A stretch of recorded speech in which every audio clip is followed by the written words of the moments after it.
अस्सलाम वालेकुम। पिछले 2 साल के अरसे में पाकिस्तान को अगर सबसे ज़्यादा 2 चीज़ें अगर 3 चीज़ें ढूँढी जाएँ जिससे पाकिस्तान की सूरत हाल को बहुत नुकसान पहुँचा, तो उसमें सर-ए-फ़हरिस्त अगर एक चीज़ को मुझे गिनना हो तो मैं कहूँगा कि पाकिस्तान में जो एहतसाब का निज़ाम था और जिस तरीके से इसको परसू किया गया मुखालफिन को तोड़ने, दबाने और उनकी बाजू मरोड़ने के लिए, शायद एक सिंगल मेजर फैक्टर है जिससे पूरे पाकिस्तान के अंदर बेयकीनी पैदा हुई। हुकूमत ने बहुत देर की इसमें, लेकिन एक कमेटी तश्कील दे दी गई है जो नैब लॉ की रिफ़ॉर्म के ऊपर बात कर रही है और शायद अगर इस तरीके को कामयाबी से आगे बढ़ा लिया जाए तो उस बेयकीनी को ख़त्म करने में बड़ी मावनत मिल सकती है।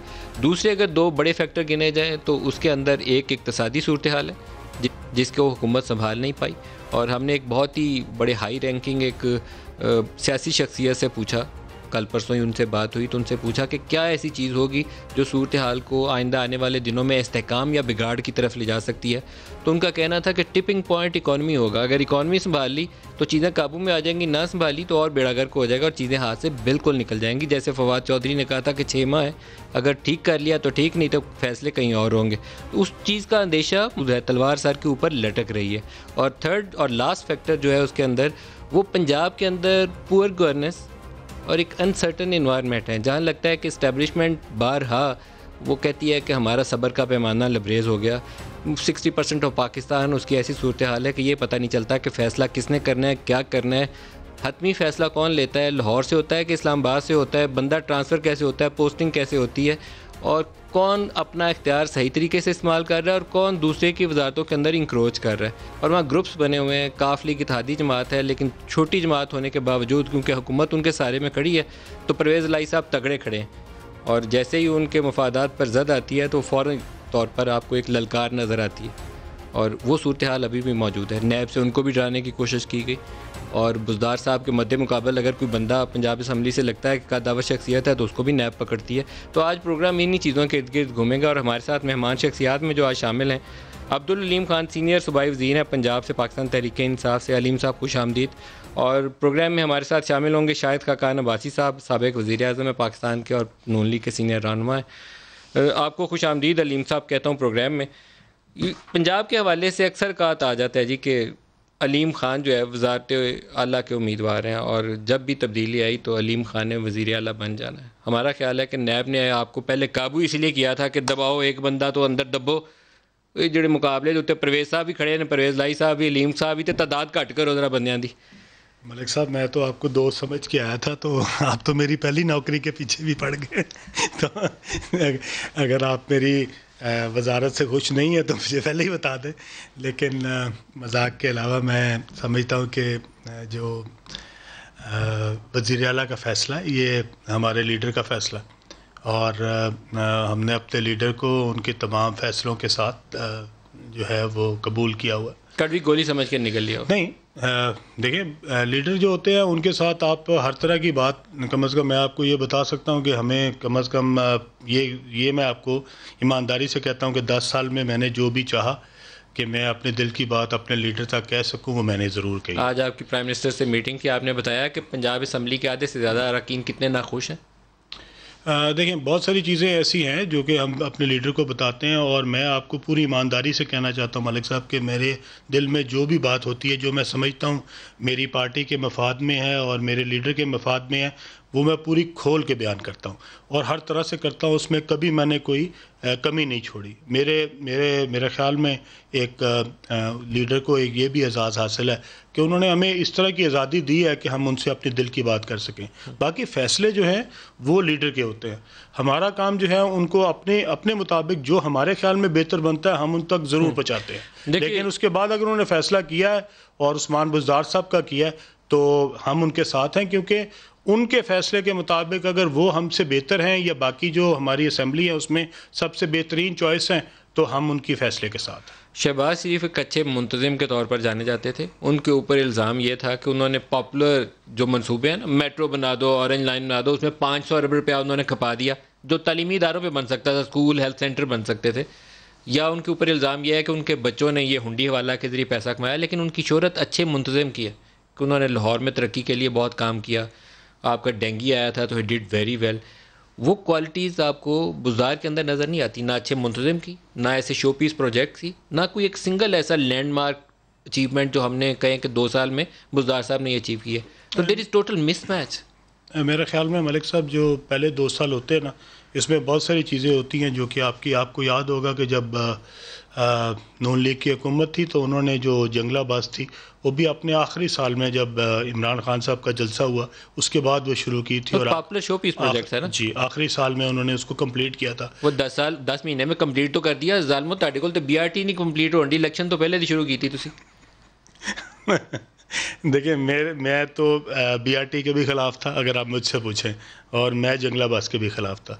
मेरे ख़्याल में किसी बस के किसी भी मंसूबे के ऊपर 70 अरब रुपया लगा देना या 60 अरब रुपया लगा देना या 50 अरब रुपया लगा देना बड़ी ज़्यादती है। जबकि 2.25 करोड़ आपके बच्चे स्कूलों से बाहर हों। जी जी, ऐसी सूरत हाल में तो बिल्कुल ज़्यादती मैं है। इसको ये नहीं कह सकता कि मैं सिर्फ लाहौर के लिए तो इसके ख़िलाफ़ था और पेशावर में इसके हक़ में था। नहीं, मैंने वहाँ पे भी जब ये मनसूबा पेशावर के लिए भी डिस्कस हुआ था, हमारे सामने हुआ था, परवेज़ खटक साहब ने किया था, तो मैंने उस वक्त भी मुखालफत की थी। अच्छा, क्या वजह है कि आपकी मरकज़ में भी और सूबे में भी हुकूमत एक gel together as a team वो नहीं कर पाई?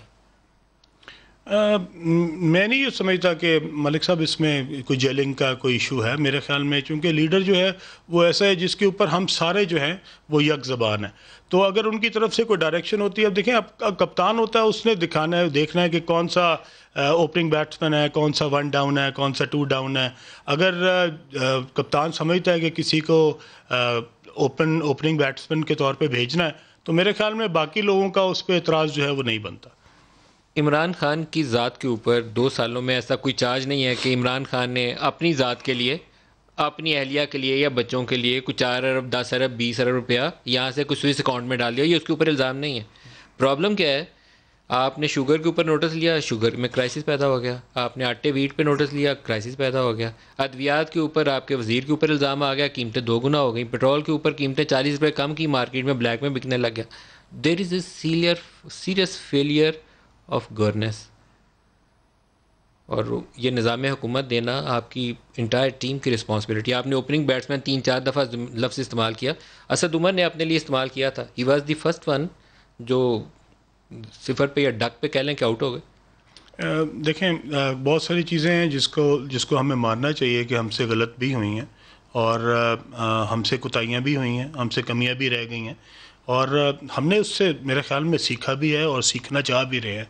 और प्राइम मिनिस्टर साहब के लिए चूँकि ये पहला एक्सपीरियंस था as a head of the government, और बहुत सारी चीज़ें ऐसी हैं जो कि आप जब एक्सपीरियंस लेते हैं तो आपको अंदाज़ा होता है कि इस शख्स की जो सलाहियत है वो किस लेवल तक की है।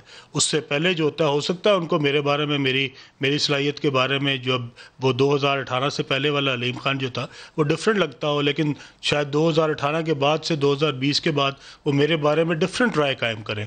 तो बहुत सारे लोग हैं जो उनकी उम्मीदों पर पूरा उतरे, और बहुत सारे उनकी टीम के मेंबरान हैं जो उम्मीदों पे नहीं पूरा उतरे।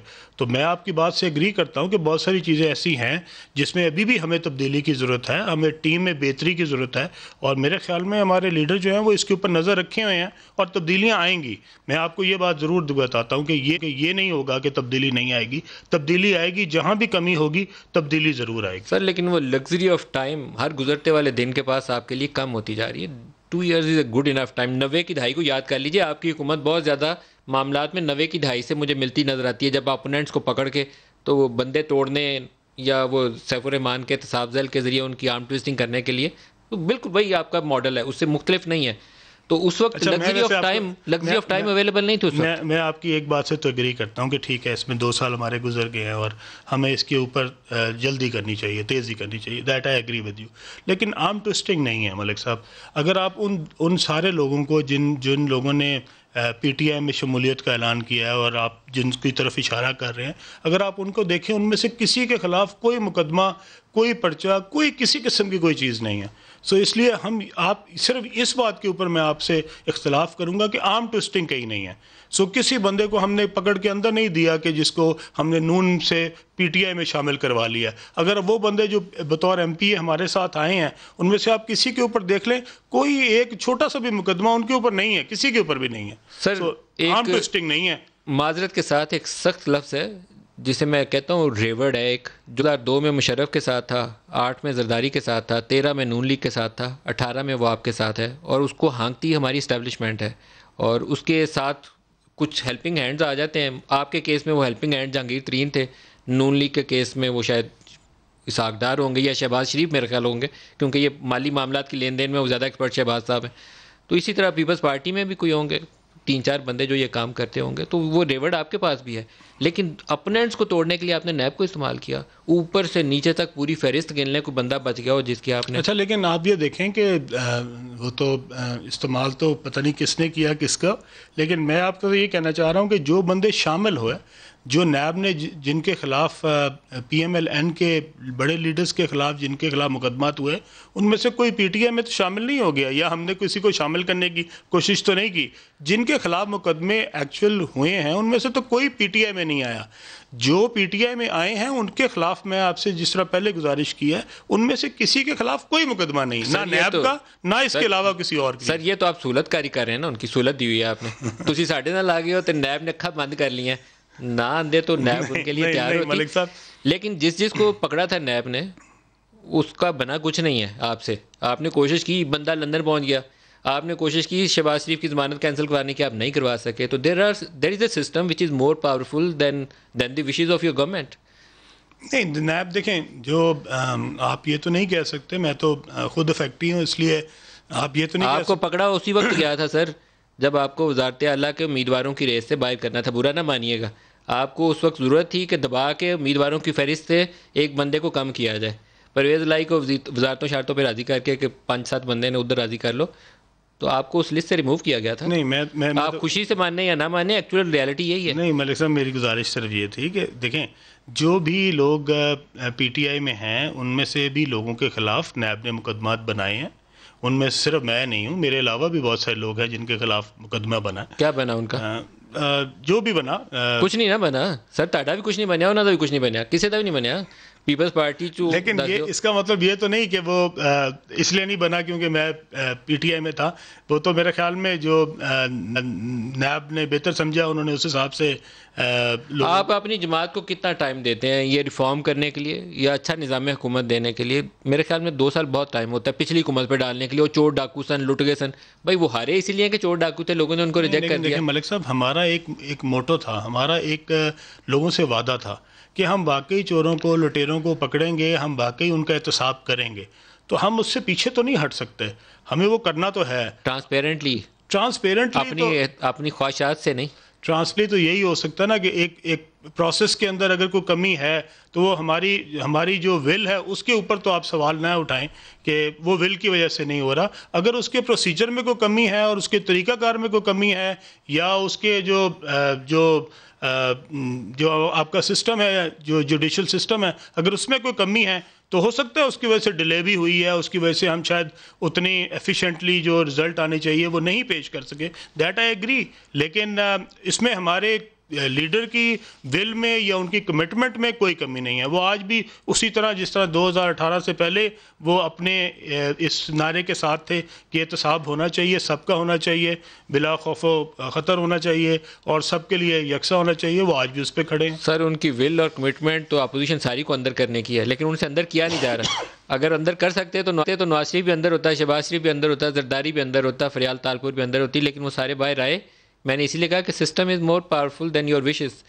देखें मलिक साहब, इसमें जो प्लेटलेट्स दी खबरें तुसी आप ही जारी कराइया ना जी, बाद तुहानू पता लग गया नहीं ताड़ा लत हो गया। वज़ीर ने बैठ के प्रेस कॉन्फ्रेंस की। जुडिशल सिस्टम देखें, उसमें बहुत सारी कमियां हैं, ये तो मैं आपसे एग्री कर रहा हूँ। जुडिशल सिस्टम में है, नैब कवानीन में भी बहुत सारी। नैब इज़ फॉल्टी सर, ये काला कानून है, लेकिन इसके बावजूद किसी के ऊपर जुर्म साबित नहीं कर सकता, उनके अंदर कैपेसिटी नहीं है। मैं तो ये नहीं कह सकता, लेकिन मैं सिर्फ ये जरूर कह सकता हूँ कि उसमें कमियां हैं। किसी को पकड़ के 100 दिन के लिए इल्ज़ाम के ऊपर अंदर बंद कर देना कौन सा इंसाफ है? ये इंसाफ है? डिस्क्रेशन एक इंडिविजुअल की डिस्क्रेशन को पकड़े अलीम खान को 100 दिन के लिए अंदर बंद कर दो, ये कहाँ का इंसाफ है?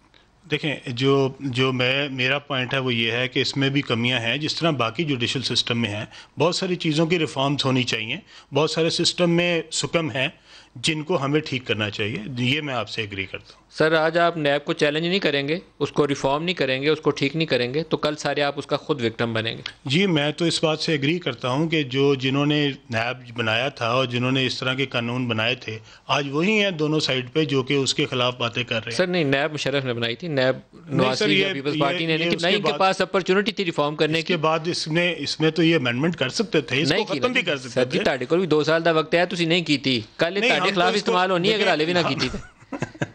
ਸਾਡੇ ਖਿਲਾਫ ਸ਼ਾਇਦ ਖਾਨ ਨੂੰ, ਮਿਰਜ਼ਾ ਇਸਮਾਈਲ ਨੂੰ, ਸਰ ਤੁਸੀਂ ਨਵਾਜ਼ ਸ਼ਰੀਫ ਨੂੰ, ਉਹਦੀ ਬੇਟੀ ਮਰੀਮ ਨੂੰ, ਸ਼ਹਿਬਾਜ਼ ਸ਼ਰੀਫ ਨੂੰ, ਉਹਦੇ ਬੱਚਿਆਂ ਨੂੰ, ਜ਼ਰਦਾਰੀ ਦੀ पूरी फैमिली ਨੂੰ, ਉਹਨਾਂ ਸਭ ਨੂੰ ਤੁਸੀਂ ਨੈਬ ਚ ਅੰਦਰ ਕਰ ਸਕਦੇ ਹੋ, ਉਹਨਾਂ ਦੇ ਤੁਹਾਡੇ ਉੱਤੇ ਵੀ केस लगने हैं। सर अगर तो पार्टी में से कोई ऐसा हुआ जिसने इस तरह के काम किए हुए अपनी हुकूमत के दौर में और 5 साल में हुआ, उसको ज़रूर इसके ऊपर सर ऐसा कुछ करने के लिए एक तो कुछ करने की ज़रूरत नहीं है, वो आपकी मिसयूज़ ऑफ अथॉरिटी भी पकड़ लेते हैं, उसको बाद साबित हो या ना हो 100 दिन के अंदर रखेगा ना नैब वाला, उस तो बाद तन दसेगा कि नहीं साबित हुई। ये साफ पानी क्या था ये जो आपने पकड़ा था बंदा, इलेक्शन की रात आपने इंजीनियर कमरुल इस्लाम को उठा लिया था, बाद में पता चला कुछ नहीं होया जी, वो चलो जी गलती हो गई जनाब, सॉरी। नहीं देखें, ये बात तो मलिक साहब मैं आपकी बात से एग्री करता हूँ कि इसके अंदर बहुत सारे सुकम हैं और जिनको ठीक होना चाहिए। अगर आज वो हमारी एक पार्लिमानी कमेटी बनी है, अगर उसमें वो दोनों साइडों से लोग बैठे हैं और उसमें कोई ऐसी बात करें जो कि वाकई ही उसके तरीक़ाकार पे हो और उसमें अगर कोई कमी हो तो उसको हमें ज़रूर ठीक करना चाहिए और वो ठीक करेंगे। लेकिन अगर उसका मकसद सिर्फ ये हो कि हमें पूरी क्लीन चिट दे दी जाए और वो सारा का सारा काम जो है वो ख़त्म कर दिया जाए, जो कि किसी ने भी किया है, हमारे समेत नून ने किया है, पीपल्स पार्टी ने किया है, या हमारी गवर्नमेंट ने किया है, या हमारे KPK में हुकूमत रही है उसने किया है, अगर ये सारों ने क्यों हम सिर्फ क्लीन चिट देने के लिए उनका साथ दें तो मेरे ख्याल में ये गलत नहीं। अकाउंटेबिलिटी का निज़ाम मजबूत होना चाहिए लेकिन शफाफ होना चाहिए, उसमें ये तासुर जो आ रहा है कि आप पोलिटिकल इंजीनियरिंग के लिए उसको इस्तेमाल कर रहे हैं, वो तासुर ज़ाहिर होना चाहिए। जो रिफॉर्म तजवीज़ किए हैं पाकिस्तान पीपल्स पार्टी और PMLN ने, उसके मोटे मोटे नुकात आज शाह महमूद ने असम्बली में पढ़े भी हैं।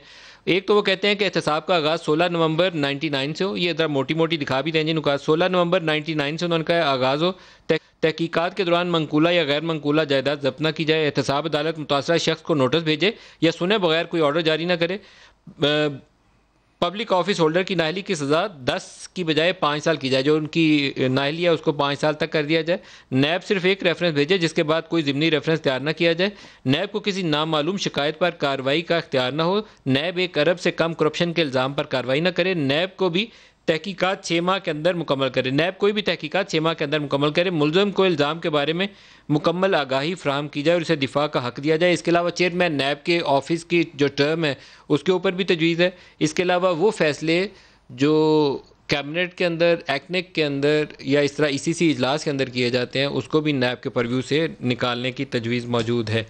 तो सर मिसयूज़ ऑफ अथॉरिटी अभी तक आपके इस कानून के तहत आप पकड़ के किसको मर्जी अंदर लगते हैं, वो वेग सी डेफिनेशन है मिसयूज़ ऑफ अथॉरिटी की। एक गिलास ਜਿਹੜਾ ਤੁਹਾਨੂੰ ਖਰੀਦਣਾ ਚਾਹੀਦਾ ਸੀ, ਇਹ ਚਕੋਰ ਗਲਾਸ ਖਰੀਦਣਾ ਚਾਹੀਦਾ ਸੀ ਕਿ ਗੋਲ ਹੈ, मिसयूज़ हो गया जी, अंदर कर दो बंदा, 100 दिन बाद दसांगे नहीं, साबित नहीं कर सके जी। मलिक साहब देखें, मैं तो ये आपकी बात से पहले भी एग्री कर चुका हूँ कि इसमें बहुत सारे सुकम हैं और अगर कमेटी बनी है और उसने किसी में बात में बैठ के ये डिसाइड किया कि हाँ इसमें से कई चीज़ें जायज़ हैं जिनको तब्दील होना चाहिए, तो मैं बिल्कुल इस बात के साथ हूँ कि उनको तब्दील होना चाहिए। लेकिन इसका मकसद ये नहीं होना चाहिए कि किसी को भी इजाज़त दे दी जाए कि वो उसके बाद जो है जो मर्ज़ी आए करे और जिस तरह मर्ज़ी आए जो है वो मुल्क लूटने की इजाज़त नहीं होनी चाहिए, लेकिन जिस पे इल्ज़ाम है उसको ढूंढ के पकड़ के उसको सज़ा दें, लेकिन पहले तहकीकात तो कर लें। जी आई एग्री। आपको आज एक अपोजिशन वाले तगड़े हो रहे हैं, उनका ख्याल ये है कि आपसे महंगाई वाई काबू नहीं आई गई, आपसे 3-4 स्कैंडल आ गए हैं, आटा, शुगर, दद्यात, पेट्रोल, तो इट्स ए गुड टाइम कि ईद के बाद आप ज़रा कोविड वगैरह का भी प्रेशर कम हुआ है तो आपके ऊपर दबाव बढ़ाएं, APC बुलाएं। तो शहबाज शरीफ और बिलावल भुट्टो ने अभी प्रेस कॉन्फ्रेंस किया, आपको एक छोटी सी स्टेटमेंट सुनाता हूँ, दिखाइएगा जी क्या कहा उन्होंने। इस इनकॉम्पिटेंट सेलेक्टेड हुकूमत कि यह बस की बात नहीं है, बस की बात नहीं है कि वो हालात को सुधार सके, और इसलिए ये हमें खुशी से नहीं लेकिन ये एक जो इस वक्त मुल्क की सूरत हाल है उसकी बना पर ये कहना ज़रूरी हो गया है कि इमरान खान नियाज़ी की हुकूमत मुकम्मल तौर पर नाकाम हो चुकी है और मज़ीद इस हुकूमत का रहना इस मुल्क के लिए, इस मुल्क की मईशत के लिए, इस मुल्क के अवाम के लिए वो किसी भी ख़तरे से कम नहीं है। सारे पाकिस्तान में जो अपोजिशन जमातें हैं, पाकिस्तान के जो आवाम है, हम सारे के सारे एक पेज पे हैं कि हमें इस सिलेक्टेड को निकालना पड़ेगा। इन हाउस चेंज की बात हो या मिड टर्म इलेक्शंस की बात हो, ये सारे ऑप्शंस मैं समझता हूँ मुख्तलिफ जमातों की तरफ से हमने टेबल पे डाले हैं। सर अलीम साहब, एक तो मेरा ख्याल ये है कि शहबाज शरीफ साहब को हौसला देने के लिए पहले 4-5 नून लीग के और पीपल्स पार्टी के सीनियर रहनुमा पास खड़े होंगे कि ठीक है, वो बोलें कि हमने कुछ काम करना है। तो अभी तक तो काफ़ी लोग उनकी पार्टी से खफा ही नज़र आते थे, उनकी अपनी जमात के लोग खफा नज़र आते थे। तो आपको लगता है शहबाज शरीफ साहब तगड़े होकर आपको गिराने के लिए तैयारी करेंगे? मलिक साहब, असल में मैं तो 8 साल हुकूमत के ख़िलाफ़ रहा हूँ और लाहौर शहर में रहा हूँ जिस वक्त मियाँ साहबान की हुकूमत थी। पहले 3 साल तो सिर्फ पंजाब में थी, उसके बाद तो अगले 5 साल तो दोनों जगह थी, सेंटर में भी थी और पंजाब में भी थी। तो ये जो हुकूमत के ख़िलाफ़ खड़ा होना होता है, ये इतना आसान नहीं होता। तो मियाँ साहब को भी हिम्मत करनी चाहिए। और हम तो आप दावत दे रहे हैं उन्हें कि हिम्मत करें? जी 5-7 साल हम तो सड़कों पे रहे हैं। ठीक है, हमने तो 126 दिन धरने दिए हैं। ज़रा जिस दिन ये 26 दिन का धरना देंगे उस दिन भी देखेंगे ना कि कितने लोग साथ खड़े। तो फिर आप उन्हें कह रहे हैं मियाँ साहब हौसला करो, शेर बनो। हाँ, मैं बिल्कुल उनको कह रहा हूँ कि आप मतलब है इसमें से बाहर निकलें, शेर बने। 4 दफ़ा तो पता नहीं उन्होंने कौन कौन सा मेडिकल जो है ना उसके ऊपर अपनी कोशिश कर ली है निकलने की। तो हम तो किसी दिन एक दिन भी अस्पताल नहीं जाके, मैं तो 100 दिन जेल में रहा हूँ, तो मैं तो किसी एक दिन भी अस्पताल जा सकता था। इतनी तो कम अज़ कम हुकूमत मुझे भी इजाज़त देती थी कि मैं भी कोई ना कोई कमर निकाल के चला जाता। तो मैं तो नहीं गया। मैंने तो मियाँ साहब के ख़िलाफ़ 8 साल लगा रहा, तो हमने तो किसी दिन ये कोई एक्सक्यूज़ नहीं दी।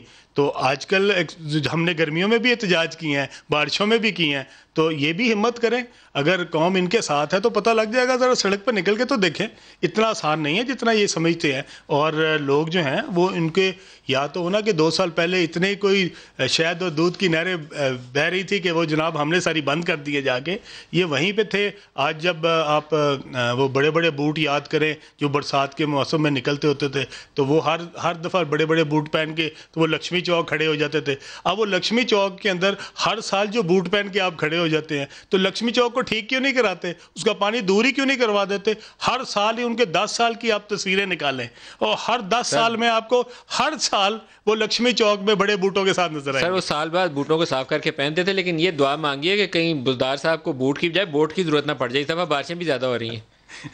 कराची का हाल देख लें तो अल्लाह से तौबा करें। नहीं, अल्लाह का शुक्र है अल्हम्दुलिल्लाह। शहबाज साहब ने तो मोटरसाइकिल पे भी स्टंट किए हुए हैं, वो कैंप वो देखे शेके पकाने के वहाँ पे भी पहुँच जाते थे, काफ़ी काम करते थे। नहीं, मेरे ख्याल में हमें इंशाल्लाह इसकी ज़रूरत नहीं पड़ेगी। हम आपको अच्छी तब्दीली लेके आगे ला के दिखाएंगे और वो चीज़ें जो स्टंट से बालातर हैं उनको इंशाल्लाह ताला उनमें परफॉर्म करेंगे। आपको लगता है कि ये जो APC है आपके लिए, अगर PMLN तय कर ले कि उसने मैदान में आना, अभी तक PMLN कन्फ्यूज है, डायरेक्शन लेस है, वो वेट कर रहे हैं कि टेलीफोन कॉल से कोई इशारा वारा आए, जब तक उस इशारे से निकलेंगे नहीं तब तक वो कुछ करेंगे नहीं। तो आपको लगता है APC is going to be a trouble for you?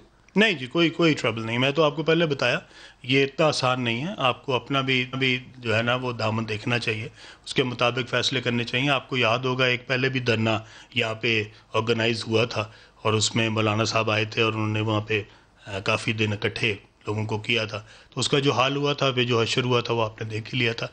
इसलिए ये जो मियाँ साहब का है दावा, ये 2 साल में इन्होंने, मेरा नहीं ख्याल, ये आप कोविड का ज़माना निकाल दें, 4 महीने माइनस करके मैं कह रहा हूँ, टिल मार्च कह रहा हूँ, कोई एक जलसा, कोई एक जुलूस, कोई एक रैली, कोई एक धरना, कोई एक मीटिंग, कोई एक कॉर्नर मीटिंग ही किसी लाहौर में, गुजरांवाला में, फैसलाबाद में, सियालकोट में कोई रखी हो तो अभी भी जलसा हाजिर है। मीनारे पाकिस्तान हाजिर है। मैं कुर्सियां भी खुद लगवा दूंगा। मैंने 4 दफ़ा कुर्सियां लगवाई हैं मीनारे पाकिस्तान पे। तो मियाँ साहब हौसला करें, मीनारे पाकिस्तान भी हाजिर है, कुर्सियां भी मैं लगा के देता हूँ, पानी भी मैं देता हूँ, एक दिन भर के तो दे दें। अगर लोग इतने जो इनके साथ हैं तो ये मीनारे पाकिस्तान है। आज ऐलान करें कि अलीम खान ने चैलेंज किया, मैं सुबह भर के दिखाता हूँ, मैं आपके पास आऊँगा, मलिक साहब कहूँगा मैं हार गया, मियाँ साहब जीत गए, उनसे कहें ज़रा सुबह लगाएं इसको मीनारे पाकिस्तान। जलसा का भी मेरी, पानी भी मेरा, जो अपना कुर्सियाँ वो भी मेरी, स्टेज भी मेरा, सारी चीज़ें इंतजाम मेरे, बंदे लेके आके दिखा दें। तो आपके ख्याल में क्या वजह है जो शहबाज शरीफ साहब रिलक्टेंट हैं या बंदे उनके साथ आपके ख्याल में नहीं निकलेंगे? वजह क्या है? वजह ये है जी कि ये लोग इतनी जल्दी जो है वो इमरान खान से मायूस नहीं है। वो इमरान खान पे यकीन रखते हैं। देखें, हम सब ने इमरान खान को बतौर निजात दहिंदा देखा है। हमने देखा कि वो इस पाकिस्तान को वाकई कहीं लेके जा सकता है और लोगों को उसके ऊपर उम्मीद है। और मैं आपको ये ज़रूर कह सकता हूँ कि ठीक है, लोगों को 2 साल के अंदर जितनी उम्मीद उनसे थी शायद हम उतनी पूरी नहीं कर सके, and I accept it Malik साहब। लेकिन उसके बावजूद लोगों को आज भी लगता है कि अगर कोई इस मुल्क में ईमानदारी से क़यादत कर सकता है वो सिर्फ़ और सिर्फ इमरान खान है, और इसमें हमारे पास इसका कंपैरिजन में कोई भी नहीं है। और इमरान खान के नीचे टीम के लिए ये शर्त लागू नहीं होती कि वो भी ईमानदार है? नहीं, होनी चाहिए, बिल्कुल होनी चाहिए। मैं आपकी बात से एग्री करता हूँ। अगर कोई शख्स इसमें इन्वॉल्व है तो इमरान खान साहब की अगर वो नज़र में आएगा और अगर उसको हमें पता लगा कि उसके अंदर कोई कमी है और या वो फाइनेंशियल करप्शन में इन्वॉल्व है, मैं आपको यकीन दे रहा हूँ मलिक साहब कि अगर हमें उसके लिए खड़ा होकर इमरान खान के सामने एहतजाज भी करना पड़ा, उसको निकालने के लिए हम करेंगे। सर, 126 दिन के धरने से इमरान खान नवाज शरीफ की हुकूमत नहीं थे गिरा सके। हुकूमत के नवाज शरीफ के जाने में अदर फैक्टर्स आ गए थे और उसमें आपके बहुत सारे जो बड़े प्लेयर्स हैं, स्टेक होल्डर्स हैं, उनका रोल बड़ा मानी खेज हो जाता है। वो शायद अभी PMLN के साथ नहीं होगा, किसी भी अपोजिशन के साथ नहीं होगा आपको गिराने के लिए। जल्दी नहीं है किसी को। आपका पंजाब एक बुनियाद बनेगा और आपकी इकॉनमी एक बुनियाद बनेगी जो आपको डिस्टेबलाइज कर रही है और मज़ीद करेगी। उसके लिए आप तैयारी पकड़ लें। जी मलिक साहब, मैंने आपकी बात से एग्री किया है कि हमें इससे ज़्यादा परफॉर्मेंस की ज़रूरत है और हम इंशाल्लाह ताला अगर कोई हमारी कमी है 2 साल में हम उसको दूर करेंगे। हम लोगों की उम्मीदों पे पूरा उतरेंगे। इमरान खान लोगों की उम्मीद है और हम सब ने जिन्होंने भी इमरान खान का साथ दिया है, हमने वाकई इमरान खान का दिल से साथ दिया इसी बात पे कि हम समझते हैं कि एक ऐसा शख्स है जो कि कोई पैसे की हवस नहीं है, कोई लालच नहीं है, वो अपनी तिजोरियाँ नहीं भरना चाहता, वो अपने बच्चों के लिए यहाँ से डाके मार के तो लंदन में उनके अकाउंट नहीं भरना चाहता। और ये बहुत बड़ी तब्दीली है और हमें उस पर यकीन है कि इंशाल्लाह ताला अल्लाह उसका साथ देगा और हम इंशाल्लाह इस मुल्क में वो तब्दीली लाएंगे जिसका लोगों ने उससे उम्मीद रखी। वो जो तब्दीली लोग तवक्को रख रहे हैं वो तब्दीली एक पंजाब में चाहिए और एक मरकज़ में आपकी इक़्तिसादी सूरत हाल की बेहतरी चाहिए, जिसके बगैर पाकिस्तान आगे नहीं जा सकता। कितना टाइम देते हैं इस काम के लिए? 3 माह, 4 माह? मेरे ख्याल में जी ये जो हमारा दिस ईयर है जो कि फाइनेंशियल ईयर बनाता है, जो कि अब जुलाई से शुरू हो गया, अगले जून तक हमारे इसके अंदर बहुत सारी तब्दीलियां जो है वो करनी चाहिए और आप इंशाल्लाह देखेंगे हम करेंगे। बहुत शुक्रिया आपका अलीम साहब। आपका शुक्रिया। और आप खुश रहिए और आप वज़ीर आला बने तो फिर भी हमारे पास आइएगा, ऐसे स्टूडियो में आके मेरी ये नौकरी कायम रहने दें, आपकी मेहरबानी। एक ब्रेक ले लें जी, हमारे साथ रहिएगा।